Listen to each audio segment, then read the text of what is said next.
the fires of a culture that praises the unrighteous and celebrates mediocrity. It's time for a new age, when power to tell stories of the future will be in the hands of the people. Rise up! Become the culture! Hail the Iron Age!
Howdy, ladies and gentlemen.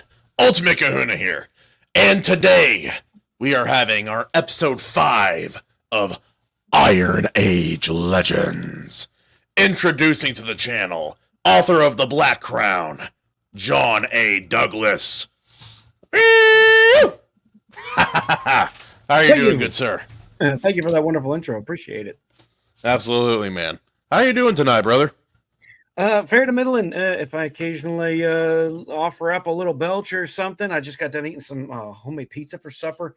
Kids love it, and it is tasty, but it's always unwise to eat right before you go on a stream. So, of course, that's exactly what I did. Oh, no, son, it gives you energy. No. But for me, I had to, pop a couple of little Advil beforehand, because on the drive home from work, dude, I was dying, head-splitting headache, the worst. I'm like, bro, I have, every now and again, I'll be going on a stream and I'll have a headache. I'm like, oh no, dude, I have to be myself on somehow. But anyway, today we will be talking about different aspects of storytelling.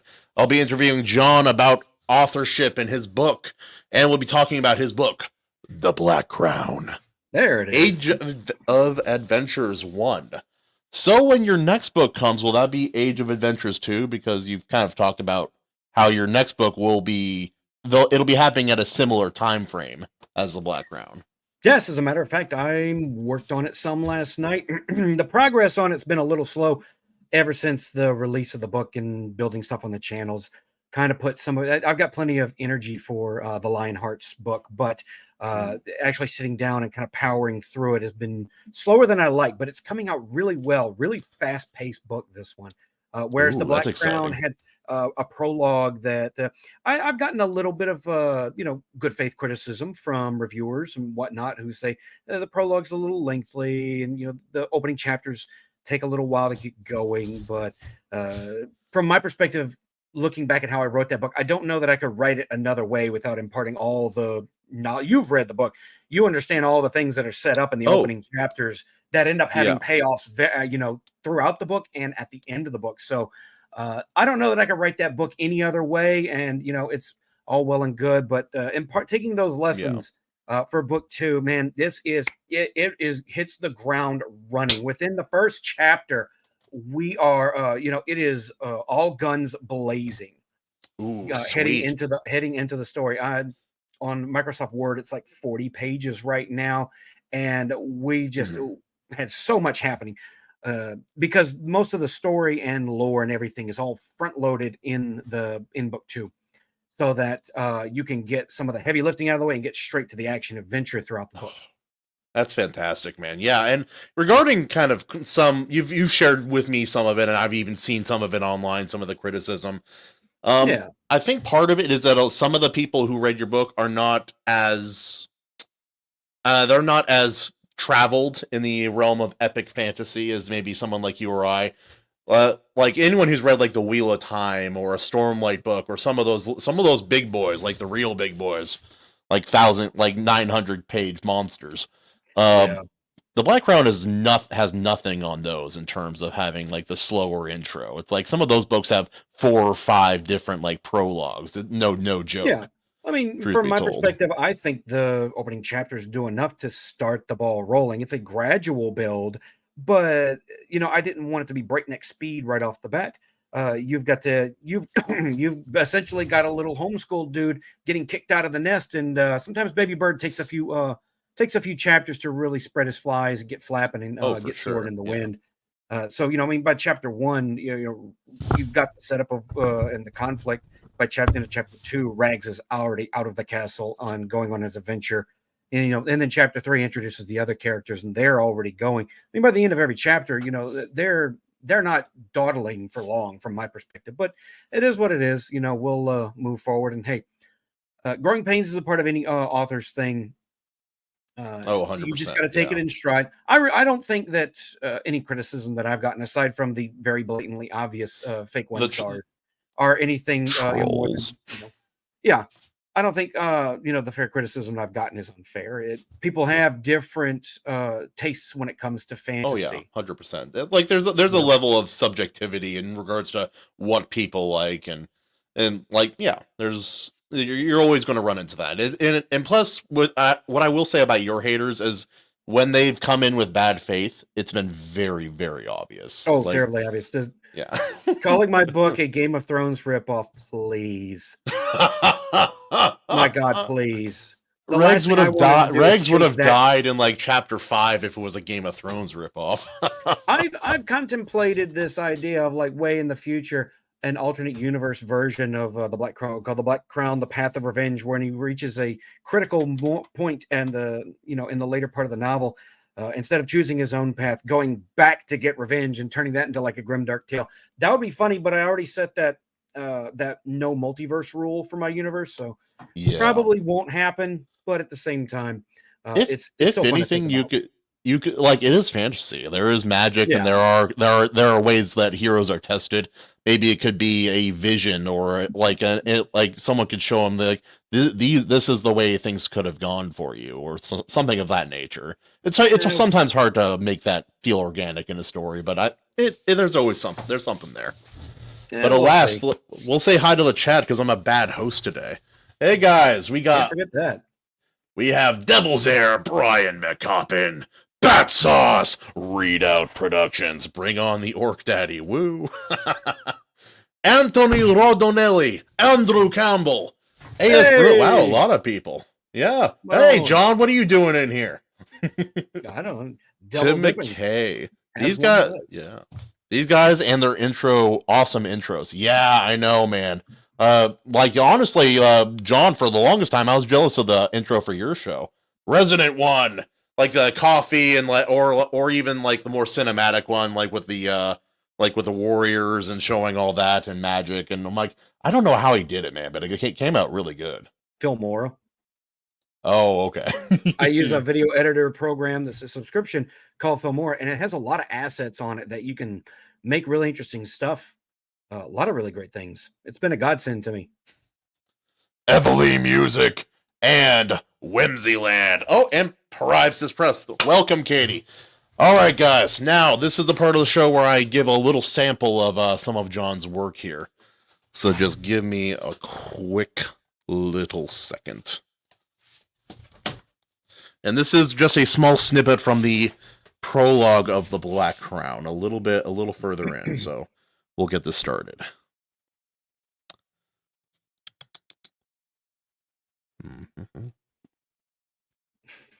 The smaller of the three came to the chieftain's right side and inspected him. The side of his face was a tapestry of bloody fresh wounds. He was draped in a hooded robe, with a long, thin gray beard, and clutched a thick staff with a gloved hand.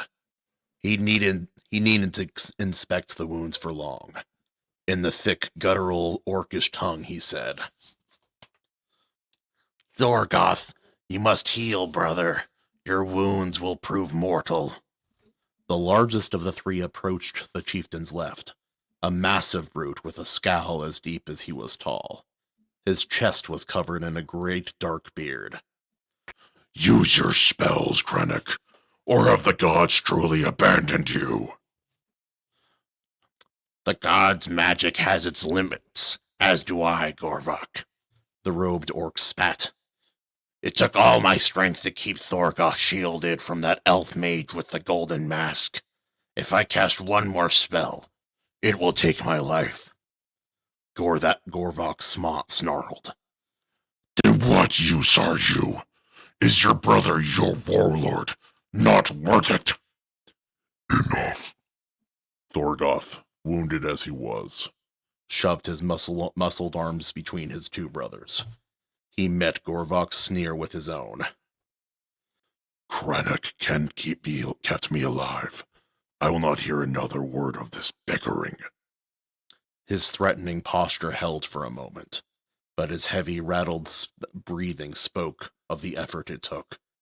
Silence took them all as the day's events weighed down on the survivors. Dread settled over their weary forms. Most of the assembled orcs were too downtrodden to be angered over the loss against such overwhelming odds. Even the three brothers, in their years of campaigning against the Crown Pantheon, had never seen such force directed against them. Krennic sighed, leaning on his staff. "They must have been truly desperate to call down the might of so many crowns against us. So many sigils, Nymeria, Phaland, Silveria, Nordenralth, the dynasty." Thorgoth's voice rattled. "Not many. All. The Crown Pantheon emptied its armies into our valley. I thought it would be a generation until they found our city, hidden as it was. How desperate were they to ally as they did against us." And if you want to read more by the Black Crown, links will be in the description when the video is over, and I'll post it here in just a little bit. But yep, if we had a bit more time, John, I would read a bit more, but that is a small snippet, guys, to hopefully give you a little taste of how the characters interact in dialogue, and just a little taste of the story. I really enjoy it. That's some good orc voices you got going on. That's pretty similar to how I imagine them in my head. I ain't gonna lie. Sweet. I had to workshop the magic brother a little bit. Krennic Yeah. just a little bit. Yeah, that's the thing, because I have a Hero Forge version of his character on my phone somewhere, but during that particular battle, this side of his face is kind of messed up and scarred. So when it Yeah. heals, he's kind of got that two-faced thing going on where part of his jaw is exposed, and it kind of alters his speech a little bit. Krennic, very the whole dynamic between the three brothers is great. And if it wasn't for the rule of I'm not going to go back into the past, I'd write some stories about them. But the Black Crown is very much Rags' tale, and their stories is done and over with. And not entirely. No spoilers, but the brothers, at least two of the brothers, are very heavily involved in certain portions of the story.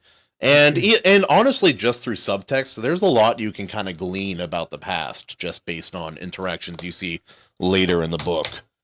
It shows a lot of good, deep insight into kind of the orcish culture, because I'm sure you're aware of this, John. Part of, I think, why you and I've talked about why you wrote the Black Crown. Not enough fantasy stories actually dive into the culture or the history or the character of the orcs. They're always kind of just this menace in the background in most stories. If you wander into the romantasy section, that's fodder of a different kind. But very seldom do they kind of venture into what these hunter gatherer warrior tribes are genuinely like, and developing a culture based on that. Although I think ZS Diamante does a little bit of that himself. The orcs are enemies in his books, from my understanding, but it'd still be kind of cool to see. I've always been that person that likes to see when one of the enemy races or one of the enemy sides kind of comes over to the good guy side and joins them.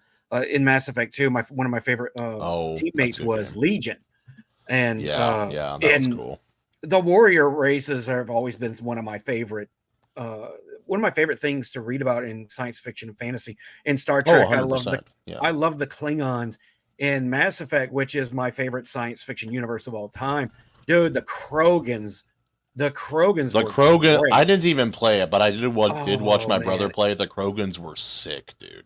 Dude, you play Mass Effect 1, Rex is going to be your favorite immediately. Oh, he was my favorite. I not even for me the gameplay, I couldn't do it. Sorry, I understand. It's especially in the first one. Detractors, and not without good reason at times. I love that game.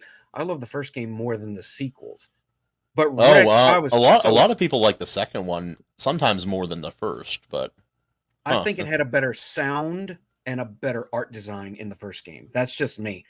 But it did seem like the combat was a little bit better too, but some of the function of the first was better. That's what and story was really good in the first. But the warrior, no one's ever kind of, from my perspective, taken a whole. There's this book out there called Orcs by another author, but it doesn't get a lot of traction. I don't even know if he's still doing anything in that series. But I really just wanted to kind of put a spotlight on and say, hey, what if we're kind of pushing these medieval fantasy worlds just enough into the future where it's become apparent that the orcs can kind of progress past this point, but they don't have the culture or the society that really facilitates, harboring that kind of change. Yeah. Right. And that's something that Rags kind of falls into, where he kind of sees where they're at and comes to this understanding. I can change this. I can affect a real change. I have a vision for these people. I just have to be their leader somehow. And also, even more than it makes sense because Rags, not really a spoiler, he doesn't grow up with the orcs. For anyone who has read or hasn't read the books, he grows up in a very, very different lifestyle. And I'm going to go back to the beginning when people criticize kind of the opener of the book, like the prologue. I wouldn't change a thing. I think it's exactly what it needs to be. It shows the devastation of what came before and kind of hints at what is to come.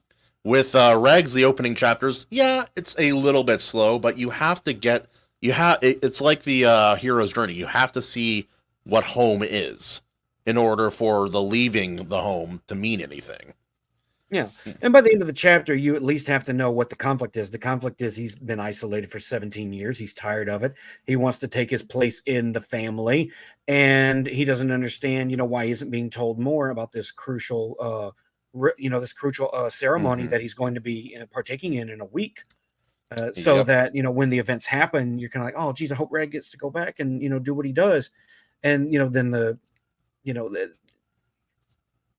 I don't want to say it's manipulation, but a little like the psychology of professional wrestling, there is an element of manipulating the feelings of your readers and that you string them along. But how you handle your readers is very important, and not betraying their trust, like Martin has done, in saying, "Hey, this thing you think it was, it's not. Ha ha! It's something different and worse." Which is what you got with like the He-Man. That was done by Kevin Smith. And hold on, my wife wants me to smell mouthwash. Oh, that does smell nice.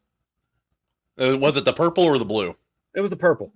Yeah, purple has interesting. Yeah, anyway, moving on from mouthwash. But I hate to use this phrase because it's got such a negative connotation to it. But subverting your readers' expectations, you've got to. What I ended up doing with the Black Crown was setting up expectations and then subverting them, but also fulfilling those expectations in a different way that they didn't necessarily anticipate before. And that was always my biggest worry going into the Black Crown was, would that be would that pay off in the way that I wanted it to, or would people sniff out, what I was trying to get done? And from everyone I've asked, it seems to have paid off, right? Uh, Even, but I'll say this: I've absorbed thousands of stories. I've read hundreds and hundreds of books. Been watching movies since I was a young child. Your some of the twists did genuinely get me. Some of them I did sniff out. It's inevitable when you've read as many stories as yeah, I have, but I was genuinely surprised by some of them. They really you took me for a bit of a ride on that one. So and real quick, yeah, just because I'm gonna lose it. Andrew Campbell, I have a question for John. Where do you get your ideas? the essence of everybody. It's funny. I My love that question. ideas are a never-ending churning jar inside my head. I have a very overactive imagination that I had since I was a kid, and it's never stopped. And even to this day, as an adult, when I'm out doing yard work or gym work or you know doing mindless tasks, if I'm not listening to something in my ear, I'm trying to solve an issue or tell a story in my head to myself. It just doesn't stop, and uh, that's where a lot of ideas from the Black Crown came, just from mindless daydreaming about the worlds that I write. Uh, Probably the biggest one, uh, Kahuna, that I dreamt up was when I was jogging one day, and I always got onto this. That one line from the Lord of the Rings where the orcs referred to the elves as stinking elves, and Yeah, I I know just thought, exactly what you're I just talking thought about. that's interesting. Do the elves really stink to them, or is it the orcs have? What if the orcs had a very pernicious? Is that the? I don't know if that's the right word. A very particular scent, being able to tell, the scent of different races near them, and that wound up being a fairly important plot point that went throughout the book. I came up with that about halfway through the book. Had to go back and work a little bit It's of it in. very, I can't say how, but guys, it is actually, it's a very important plot point, or at least a kind of pointer towards something very important. If you know what Yeah. you know what I'm talking about, but If you know, you know. I think the book's been out there long enough to know that the anyone that's watched me on my interviews knows there's some unexpected twists that go in the back, and I didn't advertise that in the promotion or the blurbs or anything because I wanted the twists to kind of be as surprising as possible. yeah, Uh, not like the movie trailers for Terminator Salvation. oh Let's my just put god! the Or twist of that oh, movie in the trailer. Kingsman 2. Kingsman 2 dropped that ball Oh, so hard. oh Oh, Colin man, Firth survived. Wow, that would have been a shock to see in the movie. imagine. Even the actor who played even Colin Firth himself was pissed about it. I know it was. I saw that. I'm like, no way. Oh, come on. Like, I was like, oh, come on. It would have been a great shock, but like, it's not entirely unexpected given how over the top those movies were. But my God, you spoiled it in the trailer.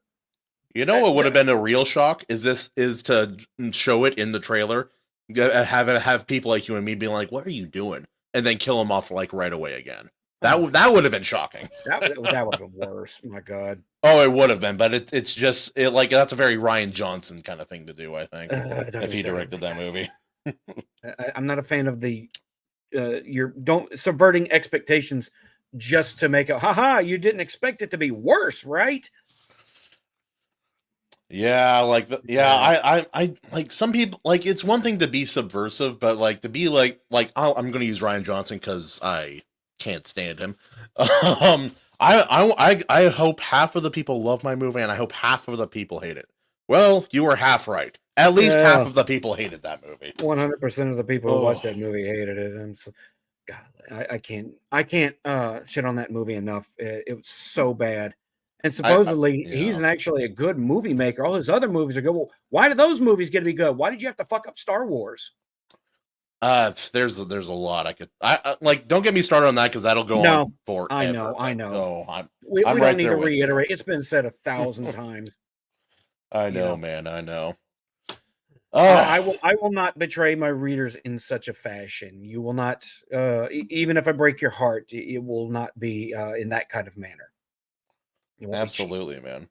And kind of going back to what Andrew Campbell asked earlier, I'm the exact same way as you. I don't write the same way, but I think about my stories. I think about characters and the art of storytelling and different ideas.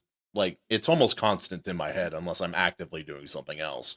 And Yeah. sometimes even then, it's like a never-ending kind of cycle there. Well, that's been the impetus for a lot of the stories I've written over the even when I was a hobby writer, is just something I get hyped about and it builds up in my head and I have to write it down. Every writer has to write down what's in their head. The key is sticking with it long enough to make it an actual story and making it into a product.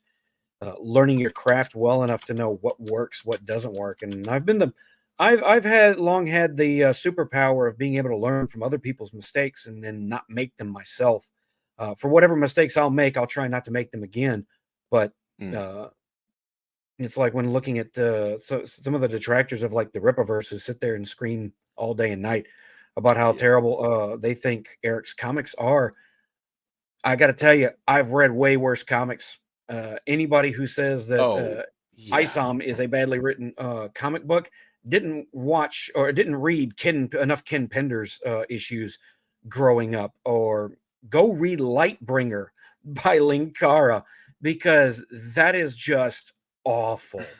There have been Oh, way worse efforts in both the art and the writing for people to sit there and say Eric is the worst.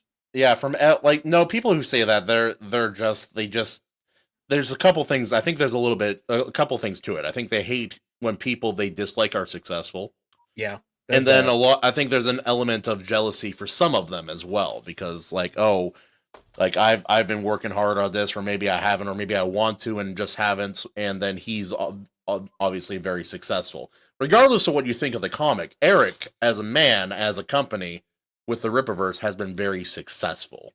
They Oh yeah. brought in big writers, they brought in good people, they've made a lot of money. They do their own distribution. It's a pretty substantial achievement there.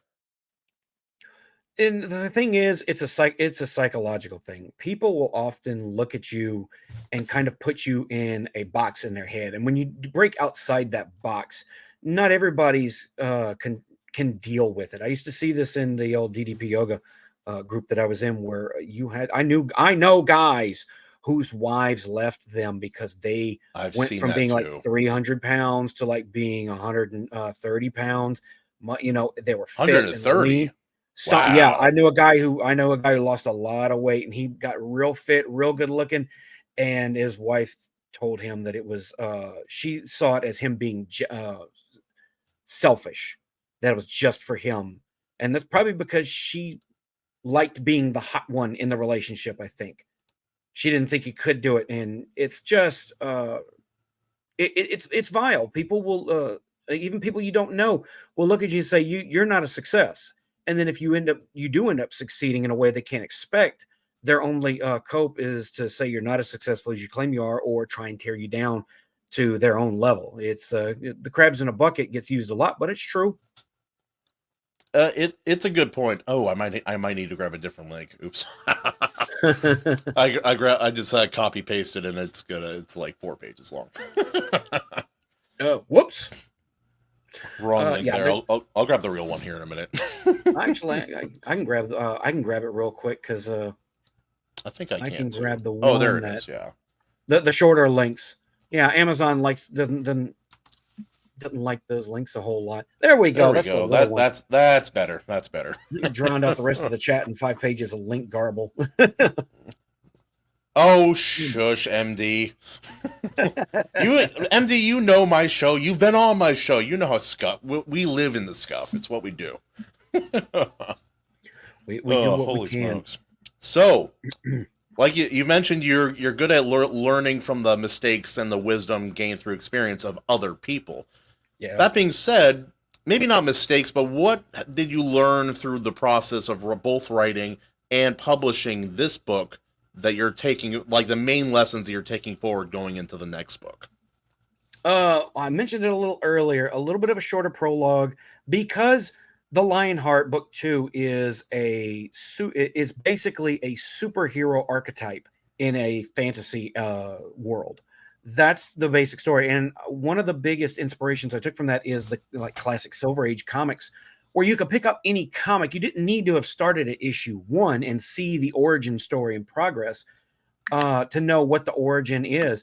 Usually they had like a panel on the front page or somewhere that details their origin really quickly so that you're caught up to speed on what their origin is if you've never even read it before, and you can get caught up to, oh, this is Spider-Man. Peter Parker was bitten by a radioactive spider. It gave him incredible spider powers. He became the Amazing Spider-Man.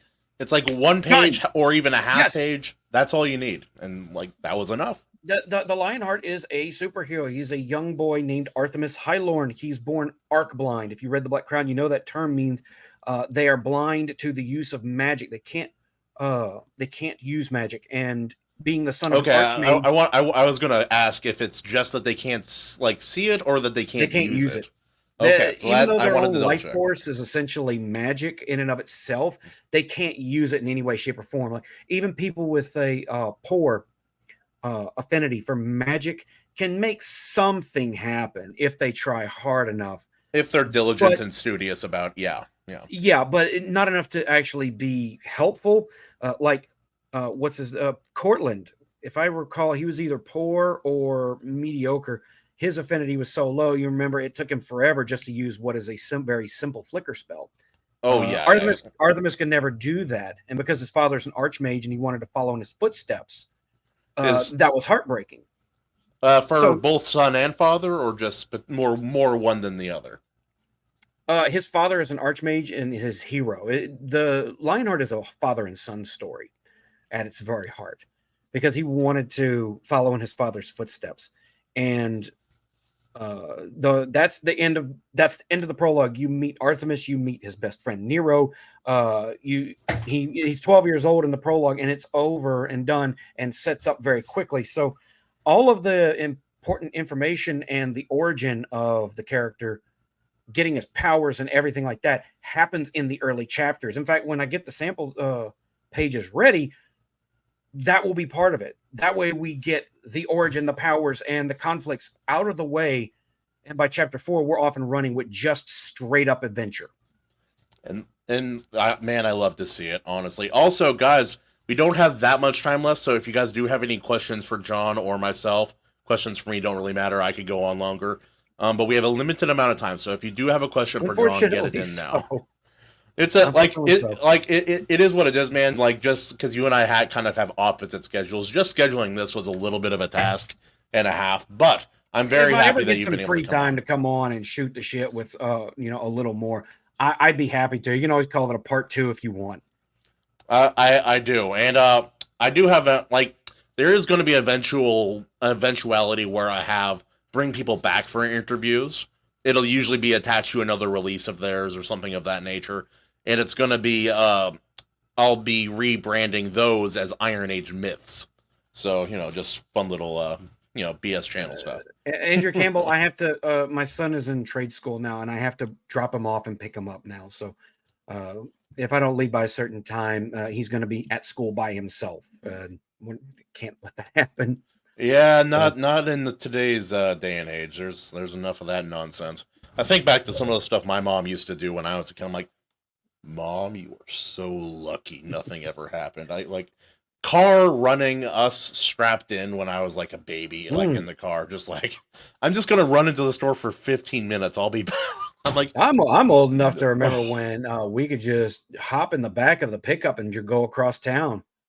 Oh, I like we used to do that when I was a kid too.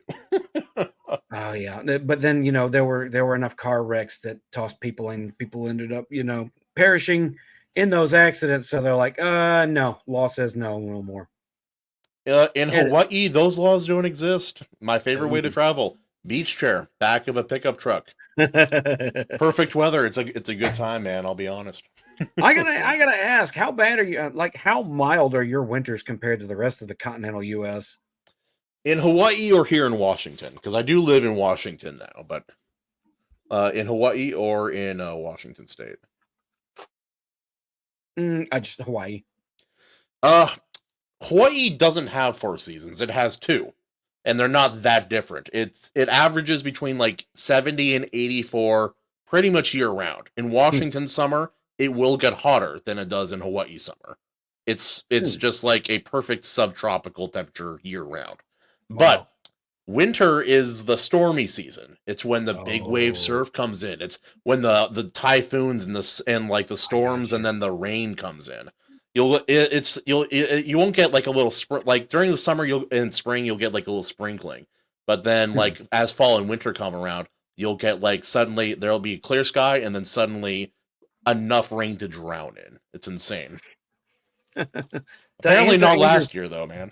to answer Andrew Campbell's question, how many edits did my book go through? I did multiple edits. I When I finish writing a book, that is called the toilet draft because that's where the book belongs in that state. I do one edit of my own edits, and then I did a second edit of me rereading it out loud so that it comes off it rolls off the tongue better, and I can catch stuff that doesn't sound quite right or verbiage that doesn't quite work, and Mhm. then I sent it to my editor, my first editor, um, and she sent back the edits. Now, something funky happened between getting that back and applying the edits, and then sending out the arcs for the book, where some of, or if not a lot of the edits didn't get applied, and I don't know how. The stuff that I Oh. thought got fixed was not I've fixed. seen that happen. A buddy of mine had that happen. Yeah, I same thing. And again, I don't know what, who, or how it happened, or who the blame falls on. So I just took the blame myself, and I thought, I'll get Daniel. And I say, Daniel, can you clean this up for me a little bit? And he really pulled my fat out of the fire with that For one. for those who don't know, Daniel P. Riley is the GOAT, and Yeah, that's it. he really pulled me through. So technically, I had two editors for the book, but I'm gonna be working with Daniel from now on. So I'll have just the one editor, and that'll make the process go a little quicker, I'm hoping. But once that got back, I did one more read through, um, just plowing through it. And that was about the fourth time I read the book. And by that point, I was really sick of reading it. Yes, Andrew. Absolutely. The editing is brutal, but your editor makes you a better writer, and your edits are absolutely necessary. Unless you're Christopher Brenning, the Grimdark author, who apparently does not have an editor and knows how well enough how to self-edit. And damned if I can tell. A friend of mine, Sybil, he hasn't published anything for some reason, even though his stuff is done. He just is, I don't know, shy about it. But everything I see him write, it could use like a quick little edit here and there. But everything I've seen him write is just like out of the gate, almost publish ready. I'm like, how do you do that, man? I Yeah. don't even I don't understand. I have learned that I am pretty bad at self edits, and I will walk past a lot of things that I just Oh, didn't notice. I was on like the fourth edit, and one of the people who read it was a little 75-year-old lady that I take care of at aw, my job. cute. She had never met a writer, an author in real life, and so she got a advanced copy just to read, just because she wanted to read it. But she circled the typos and the little things, and sure enough, right there in like the first chapter, I had used the word price instead of prince, and I think I might I have even didn't catch it. seen that in the in an old version you sent. Yeah. Yeah, and two editors didn't catch it. So don't stress too hard about it. This kind of thing happens, and when I review books, I don't let little editing snafus make or break a book for me. If it's a couple here and there, it's very forgivable. Like, because there are some very famous manuscripts that are famously very poorly edited, even in Yeah, regards to stuff like spelling and sentence structure. Like Jurassic Park for many many years, that book was filled with typos, like to the brim. I couldn't believe it first time I really. read it. Yeah, I I read it most in modern versions are good, but it's some of the older editions of it. Yeah, See, I read it back in 92, 93, right before the movie came out, and I was 12. I didn't notice. bro, I was born in '94. Yeah, I don't remember it's been a while since I read that book, and I need to go back and reread it because that book is the GOAT. Michael Crichton is Oh, he's legendary. His work is great. I could never write in his style. If I could, I would. Like, have you read Congo by him? Not yet, no, but I've heard It great things. it I've read a lot of his books, even the like Jurassic Park and Lost World, which I adore. Congo for me is my favorite book of his. It's not even close. I know it's a lot Yeah. different than the movie, which the movie was, Uh, give it, take it or leave it. pretend it doesn't exist. Oh, so There's man, not a lot of yeah. authors that manage to, incorporate sci-fi, horror, and action adventure, as well as, deep philosophizing it. I don't know if that's the right word. You know what I'm saying? Philosophy. Yeah. He put a lot of that. This is my channel. It's a word, damn it. What was your But there's not a favorite lot part of of the others. book to work on? Oh, I.e., character arc, world building by Animation Overload. the favorite part to work on. Once I got past the, I'd say about the 60% mark, I hit this element in my brain where I was so anxious to get it done, and everything was starting to come together. This book, I've written other novels that are on the editing room floor, and they're in the trash bin where they belong. But this book, more than any other novel that I had written before now, was where it just clicked. And once it really just clicked, how the correct pacing and story and character building and arcs and everything for them, it just came together. And I was in a frantic mode, just writing like a madman for hours at a time, trying to get it done.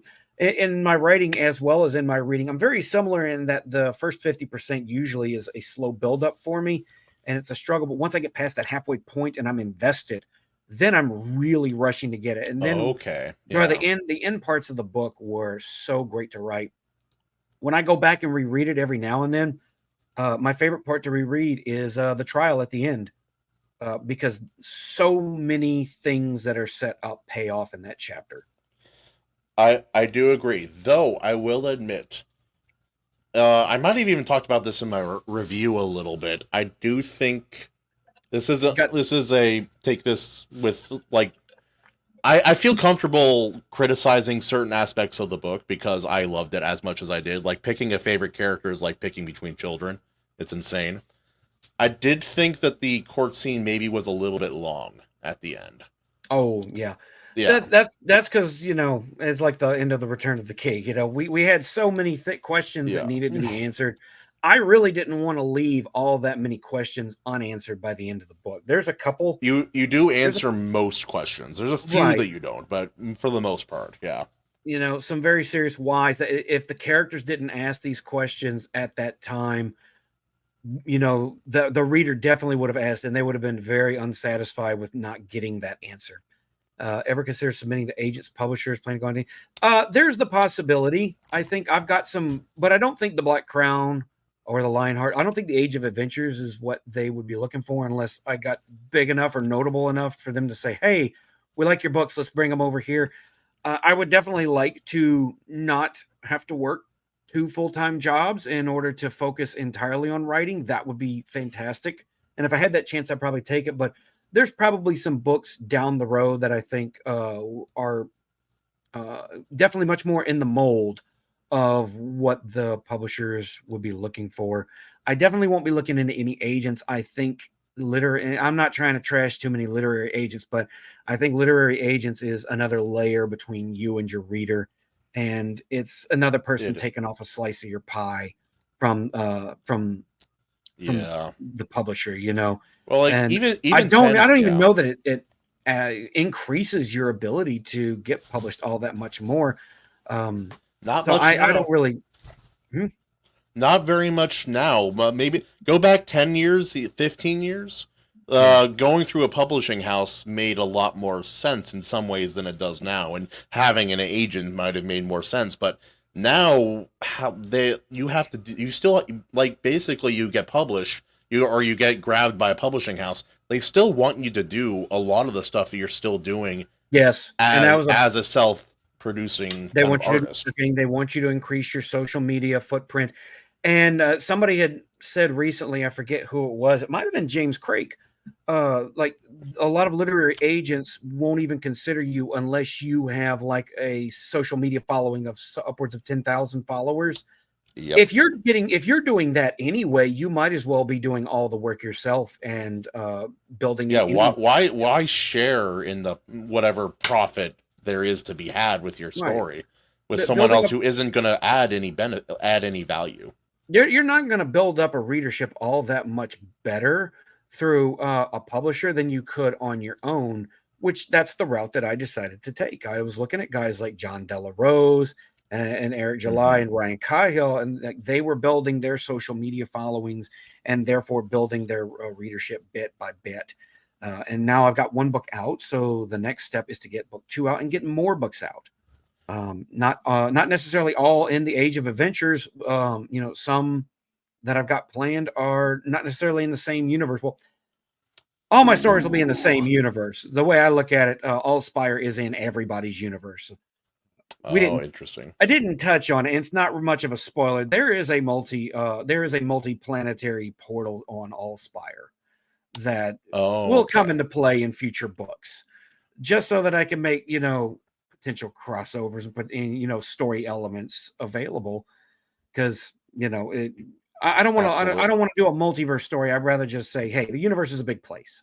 There's a Let's lot go. of there's a Let's go to lot somebody out else's. there. Yeah, Yeah. there's a lot out there. Let's go to somebody else's place and knock heads around for a little bit. Also, I know we're almost out of time, but I do have one question I wanted to ask you. The only Yeah, question I man. have in the time we have.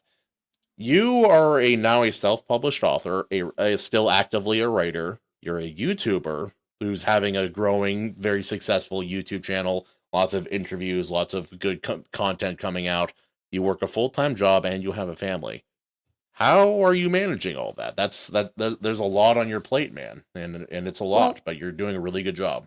I've long said that hard work is the only thing that I've ever been good at. I get a lot of work ethic from my dad's side. And if I wasn't applying that to actual jobs, I'm just taking that same kind of ethic and applying it to my creative abilities. So I am always trying to, you might see me, doing the Thunderdome thing on Twitter, and that's all well and good. But it is also to help maintain a presence there as well as, but yeah, just like it. Yeah, I'm going to Oh be on there yeah. doing that anyway. So making that and YouTube a vehicle for and a platform for myself, as well as occasionally sharing it with others and helping Oh others, yeah, for sure, man. get in front of a few more eyes. It's the very, I very much believe in the rising tide lifts all boats, and if I can help somebody else's boat lift up just a little bit, that's cool. And I've been rewarded in that endeavor with. Uh, Following all these indie authors and reading all these indie books, and I've just found some of the best books and authors that I've ever read in my life.